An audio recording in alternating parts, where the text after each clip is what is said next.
Hello everyone, welcome to the Totally Well Show. I'm your host, Joyce Strong. The Totally Well Show is a place where we get curious, ask questions, and explore everything to do with health, wellness, fitness, and all the things it takes to help you live the highest quality, most fulfilling life. My guest today is Dumari Santangelo. Welcome, Dumari. Hi, thank you. And Dumari is a transformational coach. She has a website, Empower You From Within, and the U is a U.com. And she has a best-selling book on Amazon, The Gift of Divorce, A Journey of Empowerment Through Self-Love. An expert in the area of divorce, of when you're contemplating it or after the divorce and what happens. So I didn't know that this was a profession or an area that had a specialty, but boy, does it make sense to me. Yes. So how did you get into this? Well, first of all, I wish I had one when I was going through my divorce and afterwards. And I actually kind of did have a coach, but it was my inner guidance. That yes. And so basically what I do is I help people who have gone through a divorce, a breakup, or a heartbreak. Okay. And I help them heal their heart from that disappointment. I help them connect with their true self, because so many of us lose ourselves through that process. And then connect with that higher vision for their life, so that then they can step into that higher vision and live a life that they absolutely love, feeling supported by the universe in every way, so that they get to the point where they say, wow, that was a gift from the universe. And it helped me fall in love with myself, helped me connect with the true me, and live a life that's even better than it was before. So I have to say, Dumari, that sounds beautiful, but if I'm in like the midst of something like, oh my God, I didn't see this coming. Whoa, how do you go from that place? Were you there at that place? Totally. I was married for 16 years. Yeah. And I thought that I was living the perfect life. Yeah. You know, I was a stay-at-home mom. I loved being a mom. I was just taking care of my kids, taking care of the home. And I had my hopes and dreams for the future, you know. And this was all your identity. This was who you were. Exactly. Yeah. I felt like that was who I was. I was a mother, I was a wife. And then when my marriage started getting rocky, and I tuned into my heart and felt, I'm not happy. I'm really not happy here. And things were getting worse and worse. My whole world started crumbling. And I felt alone. I felt like I had lost my best friend and my partner. I felt like my dreams and hopes were just disappearing. Who am I? And so that was the darkest time in my life. It almost sounds like a death. It was a death. Yeah. It was absolutely a death, and I was grieving. And I was afraid. I was sometimes paralyzed with that fear of the not knowing what my life is going to be like. And I was afraid for my kids, for me. So it was certainly a death. And that's actually why I am now a transformational coach, because I help people transform from that time, from that old self, and guide them step by step into their new self, into their life. And we don't have to do it alone. And I was given a step-by-step process to help us go from that time of overwhelmment and feeling like we've lost everything, life is over, that moment of death, to being reborn into our new self. So one of the things that strikes me, having been through it myself, is the feeling that I'm the only one.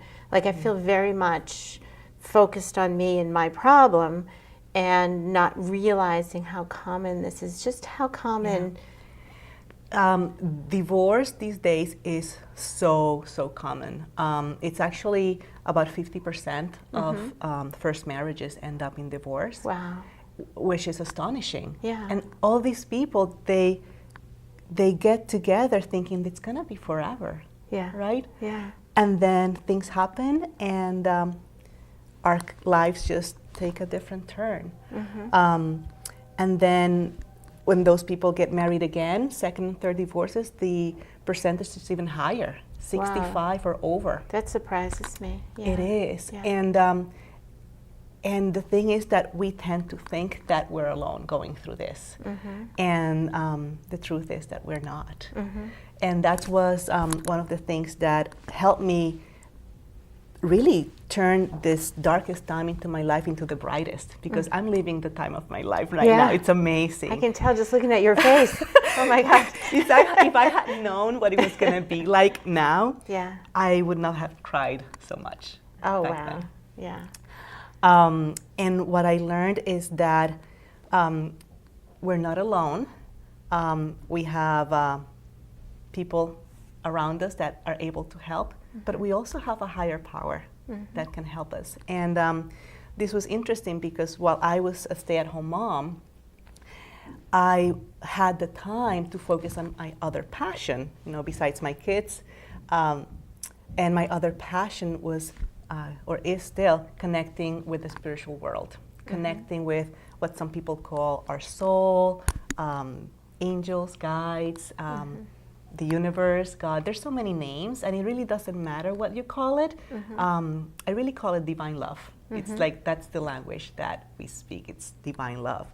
And I call that divine love my spiritual support team. So through those 20 years, I really delved deep into connecting with our spiritual support teams and our higher power. And I got very clear on how to do that. So I served as a spiritual guide for many people. And then I gathered so many tools that had to do with emotional healing, manifesting our heart's desires, how our thoughts become things. And little did I know that that's exactly what was going to be my lifeline when I needed it most. So that's why I say I was guided through this step-by-step process to turn this darkest time into the brightest. And I was told by my inner guidance that the reason why I had gone through these challenges was so that in the future I could help others. And that's why I was told to write everything down, because it would become a book later on, and that the book would become a bestseller, and it was. So it was almost like divinely orchestrated. Isn't it amazing? Yeah, it's quite amazing, yeah. But nobody can tell you ahead of time, because you would have refused to participate. That's true. That's absolutely true. Yeah. And they, my spiritual support team says, we cannot tell you everything because that would spoil it for you. It's like we came here, our souls came here to learn lessons and grow, and we made soul agreements. Like one of the things I learned, that higher perspective of what was going on, is that my ex and I were actually soul friends. And before, like, we made a soul agreement, and he would play the role of the bad guy, so that I would experience what it was like to love myself fully and to empower myself. And he was giving me this gift. Now, he may not realize this consciously, and I really didn't know it at the time, but now this is the clarity that I have gained, which changed everything. It helped me find peace with what was going on and see that it was actually a gift. You know, what's so fascinating to me with this is it dovetails with something I know as nonviolent communication, where blame is out beyond the wrongdoings and right doings. There is a field. I'll meet you there. Yes. And where we assume all good from all people, good intentions, and once the blame is gone, there can be confusion, there can be not understanding, but you move forward. Yeah, we're all doing the best we can. Yeah, yeah. But I hadn't ever heard it explained the way you just did as a soul agreement. Yeah, I'm just going to tell you this important scene in my life, and I write about it in my book. It was when things were getting, really bad in the relationship, and it was one morning I was laying in bed, and I had been crying all night, and it was very painful. I was afraid, and I was asking for relief. It's like, just help me feel better. And at that moment, I just felt this inner peace flow through me, and I heard this voice. And the voice said to me, your husband's soul is giving you a gift, and the gift is within you. Love is the answer. You are the source of the love you seek. Nobody else is. And this was really impactful for me. It was, I realized that I was looking for love outside of me. And what this voice told me was, everything you seek, including this love, is inside you. And what happened in the months ahead was I started falling in love with me and finding that love within me. And then that changed everything. And what does that look like? What does that feel like and sound like, to love me fully and completely? And that was a journey of healing. And you're in control now. So you've released your husband of this responsibility that was misplaced? Yes. Yeah. Yes. It helped me understand and not blame him. Still, I had to set boundaries Of course, and respect myself and help him learn how to do that and respect and all that. But now I was more in control of my own destiny and being happy. My happiness did not depend anymore on him or anything outside of me. I was the source of it. Yeah. Wow. That's amazing. Yeah. It's and the thing is that what was happening within me then started being reflected in my life. Okay.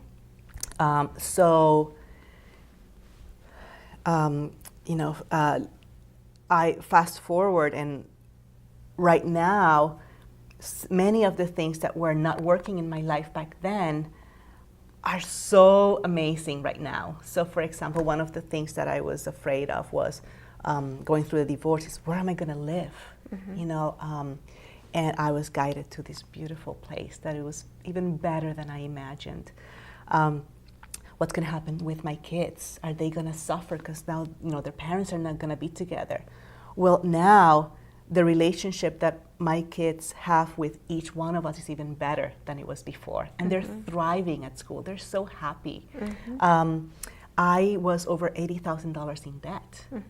Now I'm debt free. I have friends who love me and encourage me. I have found my passion. It's like life is so much better. But I had to see that this was a gift that was being offered by the universe, and I had to say yes to that gift. And I had to do some healing and some inner work. But it was definitely such a beautiful journey when I said yes to seeing it as a gift. Can you tell me, when you use the word healing, I start to think about, like, I get the general sense of it. I'm a nurse, and I think healing, like I cut my finger and it's healing and it's functional again. Yes. But when you're talking about healing, I get a feeling that there's a lot more to. There's a lot more. Yeah.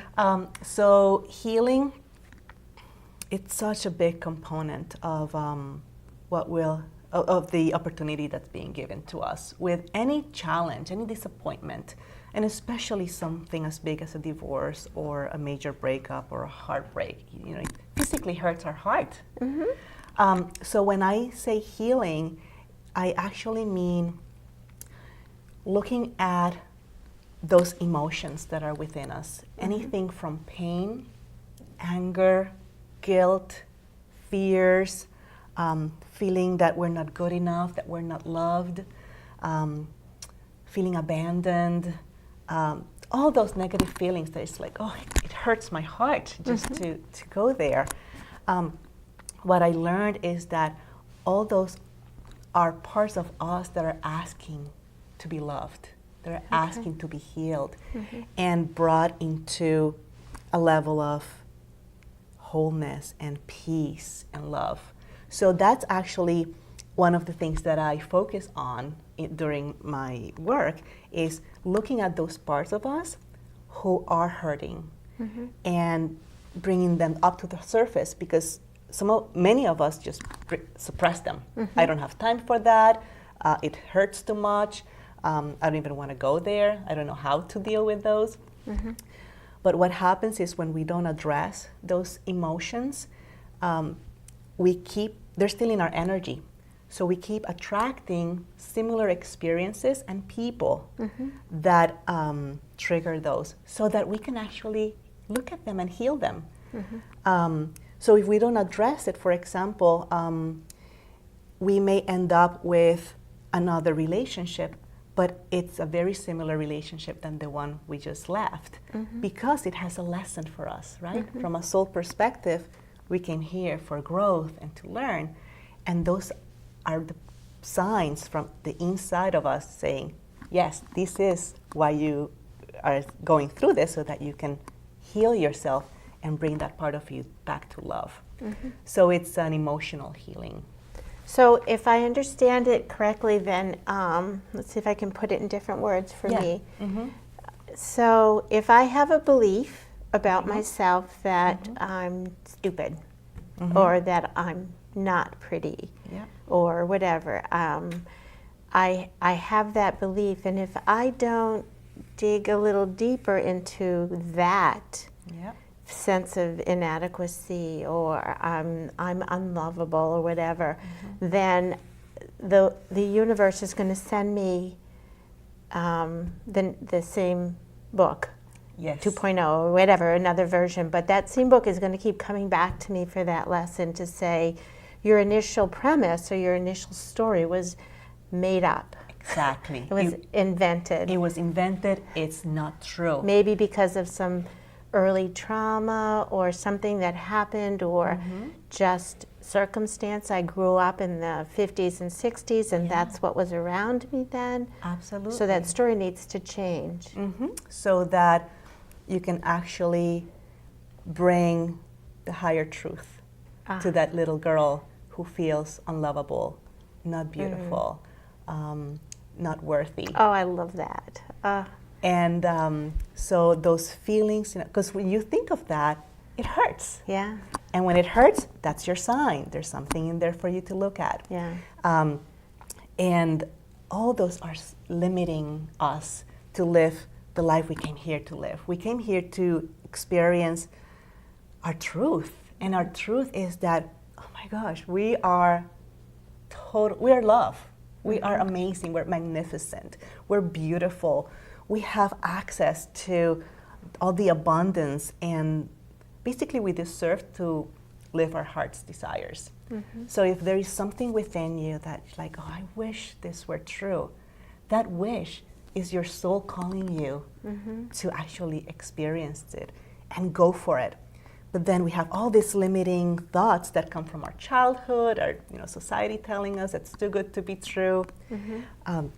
So it is an opportunity for us to look at those parts of us who are living in this make-up world that's not true, so that we can bring it to the actual truth that's based on love. When you look back, I'm not sure if you can answer this, but when you look back at your journey, was it easier than, now looking back, than it felt like looking forward? I don't know if you understand my question. Like because a lot of times people say, oh, that's so, the barriers, the obstacles, right? So when you have an opportunity now, in retrospect, to look back, were the obstacles mountains, or were they? little hurdles that you had like to... when I was in the middle of it, they were huge. They Yeah. seemed huge. They seemed. They seemed huge. Yeah. And now when I say, oh, but this is, the reality and the truth, I don't mean to minimize the pain and how overwhelming it was or is. I remember feeling physically so weak that I could barely move. I remember being in my kitchen with my kids doing homework at the kitchen counter and me cooking, and tears just falling. And I tried to be strong for my kids, but sometimes I just couldn't. Yeah. Tears would just fall. And it was big, and I really understand that. And it was because I said yes to, I say yes to me. I say yes to loving myself. I don't know what that may look like, but I'm saying yes. Higher power, team, show me the way. And then I was shown little by little, like every day I felt like I was peeling a layer of limiting beliefs or fears, emotions, pain.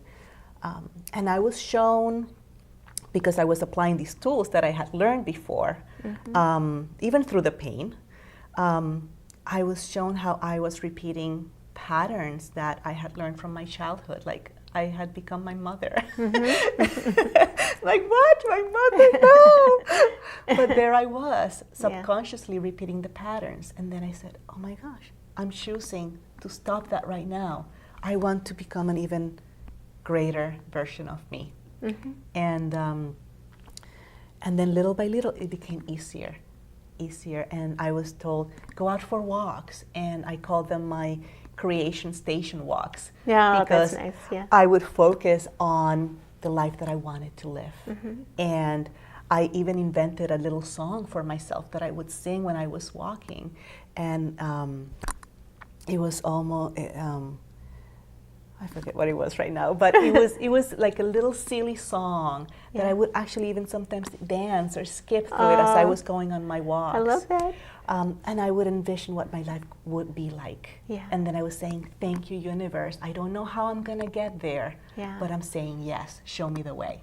So I'm feeling this love and gratitude, and maybe indeed it was a mountain, because when you think back, and I can see how your face changes to that I'm like trying not to cry watching, and so, but I keep hearing little by little that you went from here to here, you went from here to maybe some days you slid back. I did, yeah. But you kept going, and there was this intense gratitude in you.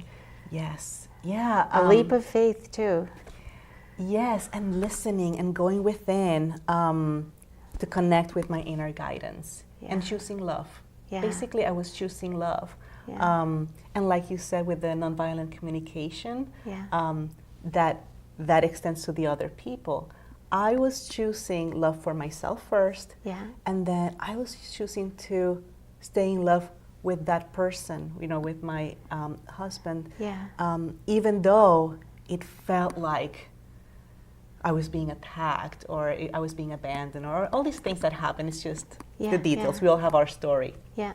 But I just tried my best to choose love. And for me, that was the medicine that helped me heal. Does that make sense? It does, because I lived it myself, and that's exactly what brought me through my journey, was when I realized that everything I felt, all the judgments, I could get plenty of people to agree with me. Yes. But they were opinions or judgments. And when I finally said, there is no right or wrong, now how do you define it? What if you say, he did the best he could, and you don't know why it is this way, but it has nothing to do with you. Look within. Yes. And that is, it's in different words, but it's the same story. And you keep pointing to your heart, and you're really looking within. And so, after all, you were not broken, and neither was he. And just, we're human, and we're not broken. And there is an answer. Absolutely. Or many answers, yeah. And even though I was looking for, I say love is the greatest medicine and that's what healed me, it was very practical. Like love is very practical. Yes, I love that, yeah. So I may say this is a spiritual approach, but oh my God, it's practical spirituality because my life, the physicality of my life is so much better now. Yeah. And I'm happy. Yeah. And I think that's the greatest blessing. It's that I came from a place where at first I thought I was okay. Yeah. And then things had to get really bad for me to say, oh my gosh, there's even better. Yeah. Yeah. And yeah, one of the things that I got from my inner guidance was that I really just wanted to be happy. And I had this vision of what my ideal life would look like. And in my mind, I thought it was with my husband. Yeah. But later, in hindsight, they said to me, your vision was so big that where you were living was too small of a container for that vision. So your marriage had to fall apart for you to step into that greatest life that your heart was yearning for. Yeah. No judgment. Actually, he was a gift that helped you be, it was a catalyst to help you jump into that greatest life and live your soul's purpose. Yeah. But I had to go through my life falling apart so that it could be reconstructed into an even better version. Yeah. And when we hold that vision, if let's say that our listeners are going through that really hard time, just knowing that everything is serving us in the highest. And when you really believe that and you say, okay, so I don't know how, but it is serving me in the highest somehow, then you open to that possibility. And then watch the signs because you will be guided to that higher possibility and really live a life that is fulfilling to your heart. And it is possible. It's going to get better if you say yes to you and to love. We could talk for hours, for sure. We have just a short time, about a minute, and I want to ask you quickly, what are the top 3 things it takes for you to be totally wow? Oh my gosh. So I would say first is the choice to love myself and to ask myself, what does that look like, feel like, sound like? And make that choice to follow through with loving me. Then I would say to stay in the present moment and trust that love is flowing through me, that I'm a magnet for love, I'm a magnet for abundance. So staying in the present and trusting that it's all good. I can relax. I can really relax. That's beautiful. And I'm sure our listeners are going to want to reach out to you so they can find you. I think you said you have a Facebook page? Yes, I have a Facebook page. What's it called? It's Empower You From Within with the letter U. Yeah. And dash Dumari. Yeah. And then my website, which is empoweryouFromWithin.com. Okay. Yes. Dumari, thank you so much for sharing such a today pleasure. and making it out before the snow today. Yes. and sharing what you know. I can't wait to talk to you again because you connect so much with what I believe and have been through. So Beautiful. really appreciate it. Thank you so much for having me. Yeah.